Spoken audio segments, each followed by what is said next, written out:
Good morning everyone. आज हम व्यवहारवादी विचारधारा पढ़ेंगे। कल हमने पढ़ा था कि प्रयोगशाला की योजना कैसी बनाई जाती है। उसके अंतर्गत हमने आदर्शवादी पढ़ लिया था कि आदर्शवादी विचारकों ने योजना बनाने के अंतर्गत क्या क्या नियम रखे हैं या क्या क्या योजना बनाई है। उसमें सेकंड है हमारा व्यवहारवादी विचारधारा की। जो व्यवहारवादी विचारधारा है उसने प्रयोगशाला के अंदर क्या क्या नियम या क्या क्या बातें अपनी रखी है।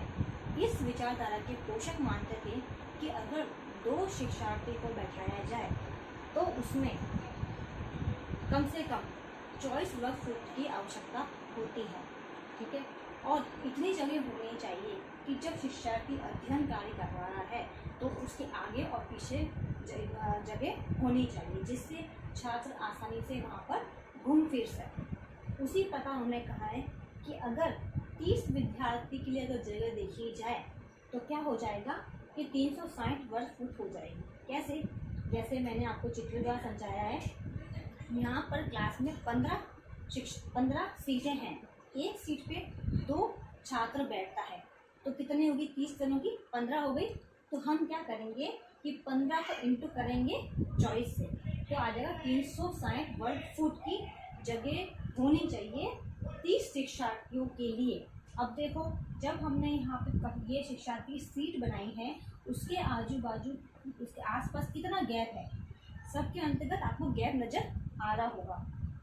ठीक है, तो ये व्यवहारवादी ने बताया है कि 30 शिक्षार्थियां हेतु भूगोल कक्ष की व्यवहारवादी योजना का प्रारूप उन्होंने इस प्रकार बनाया है।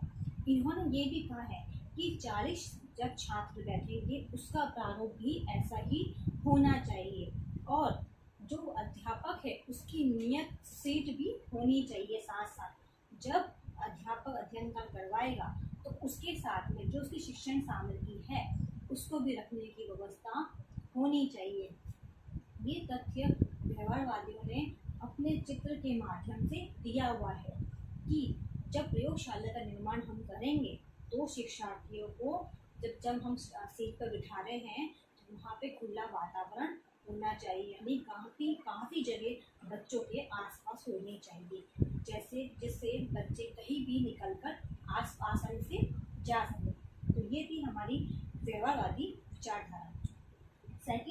थर्ड है हमारा भारतीय विचारधारा। आपने देखा है कि भारत एक गरीब व विकासित राष्ट्र है क्योंकि भारत ने अनेक विकास देश के लिए किए हैं। अनेक तकनीक का भी उपयोग इसमें हुआ ही है। भारत के पास इतना पैसा नहीं है कि वह प्रयोगशाला को स्थापित कर सके। ठीक है, माध्यमिक विद्यालयों में भी यही स्थिति है कि भूगोल की प्रयोगशाला स्थापित नहीं होती है और उच्च माध्यमिक विद्यालयों का भी यही हाल है। परंतु उसमें भूगोल शिक्षण तो है, यानी भूगोल विषय तो उसमें होता ही है, परंतु वहाँ पे प्रयोगशाला स्थापित नहीं की गई होती। क्यों? क्योंकि वहाँ पे अधिक प्रयोगशाला को बनाने के लिए भारत को अधिक पैसा खर्च करना पड़ता है और ये प्रयोगशाला अत्यंत महंगी भी उन्हें पड़ जाती है। पर अनेक विश्वविद्यालयों में तो क्या हो रहा है कि प्रयोगशाला स्थापित की गई है, वहाँ पर जो छात्र हैं प्रयोग करते ही हैं। तो क्या होता है कि इस प्रयोग शिक्षण का इतना महत्व बढ़ रहा है कि इसकी महत्व को देख के, इसकी आवश्यकता को देख के प्रयोगशाला को स्थापित सरकार कर ही रही है और जो शिक्षण संबंधी जो भी उपकरण है, जो भी सामग्री है, जो भी इंस्ट्रूमेंट्स काम में आते हैं उनको भी उपलब्ध करवाई रही है।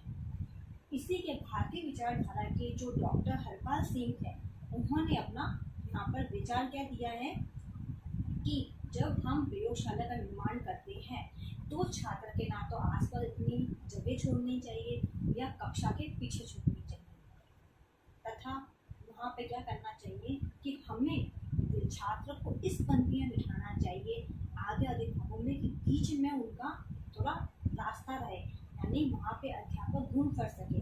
और जिस कक्षा में जब अध्यापक शिक्षण कार्य करवा रहा है तो वो स्थान बड़ा खुला होना चाहिए। क्यों? क्योंकि अध्यापक को वहाँ पे घूमने का भी रास्ता मिलना चाहिए कि छात्र जब मैं अध्यापन कार्य करवा रहा हूँ तो छात्र उस चीज़ को लिख रहे हैं या पढ़ रहे हैं, क्या कर रहे हैं, उतना ही वहाँ पे जगह छोड़नी चाहिए, अन्यथा वहाँ पे ज़्यादा जगह नहीं छोड़नी चाहिए। इस प्रकार जो भारतीय विचारक थे, जो भोपाल थे, इन्होंने ये बात पे बल दिया और इन्होंने बताया कि कक्षा के अतिरिक्त थोड़ी सी जगह ऐसी होगी जो कक्षा के पीछे छोड़ी जाए। वहाँ पर हम क्या करेंगे कि भूगोल शिक्षण के अंतर्गत जो भी सामग्री हमारे काम में आती है उसे हम पीछे रख देंगे। संग में साइड के अंदर जो हमारा जो कक्षा होता है, कक्ष है, उसके अंदर एक अलमारी बना के भूगोल शिक्षण की सभी सामग्री को रख दिया जाए। साथ ही कोने में ड्रेसिंग टेबल का भी निर्माण किया जाए। जब भी बालक को कोई मानचित्र बनाना है या कुछ भी करना है तो उसकी सुविधा से वहाँ पे बना के अपना कार्य कर सकते हैं। और वहाँ पे एक भंडारण कक्ष की भी स्थापना की जाए, क्योंकि जब हमारा जरूरत का सामान अगर हमें काम में नहीं आ रहा है तो उसे हम वहाँ पर रख सके। और शिक्षण सामग्री को अच्छे से रखने के लिए हमें वहाँ पे जगह का बंदोबस्त करना चाहिए। क्यों? क्योंकि भूगोल शिक्षण के अंतर्गत इतनी सामग्री होती है कि अगर हम उस एक ही स्थान पे रख देंगे तो क्या होगा, हमें वो आसानी से मिल जाएगी। जब प्रयोगशाला का जो निर्माण करते हैं तो कमरे के अंदर खिड़की होनी आवश्यक है, और जब सूर्य का प्रकाश आता है वो खिड़की के द्वारा ही आना चाहिए। क्यों?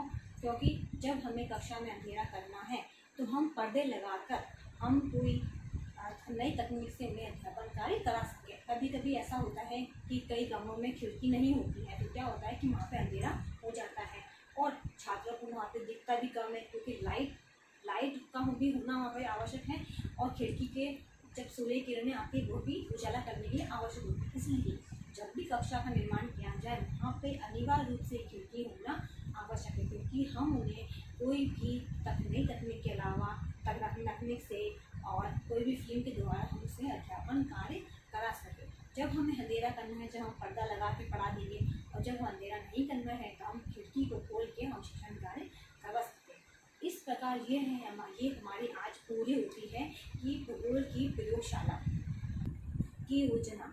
तो ये थे हमारे 3 योजना के साथ में कि आदर्शवादी ने, व्यवहारवादी ने या भारतीय विचारवादी ने क्या क्या अपना मत इसमें दिया है कि प्रयोगशाला की योजना स्थापित करने के लिए हमें किन किन बातों का ध्यान रखना चाहिए या क्या क्या करना चाहिए।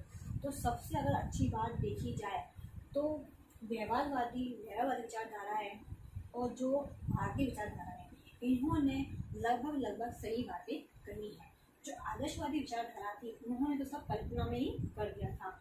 वहाँ उसमें तो तुम्हें पता ही था, अक्सर बताया था मैंने, उसमें तो बहुत खर्च लगता ही है और इतनी भी क्षमता हमारे यहाँ पर नहीं है कि हम ऐसी प्रयोगशाला स्थापित की जाए। तो बेटर यही है कि व्यवहारवादी विचारधारा जिन्होंने ये बात बताई है, ये हरपाल सिंह ने जो बताई है, ये लगभग बिल्कुल सही है कि जब भी हम प्रयोगशाला की योजना बनाते हैं तो उनकी स्थिति को लेके, बनावट को लेके ये कार्य करने चाहिए। क्योंकि यही शिक्षण के लिए अति आवश्यक होते हैं। अध्यापन कार्य करवाने के लिए बड़ी कक्षा से मतलब नहीं होता है, वहाँ पे मतलब होता है कि वहाँ पे अध्यापक कैसे शिक्षण कार्य करवाते हैं, उन्हें कितना अनुभव है और बच्चे इसमें पढ़ने में कितनी रुचि उत्पन्न करते हैं। इसलिए तो ये हमारा टॉपिक यहाँ पे आज खत्म होता है। इसके अंतर्गत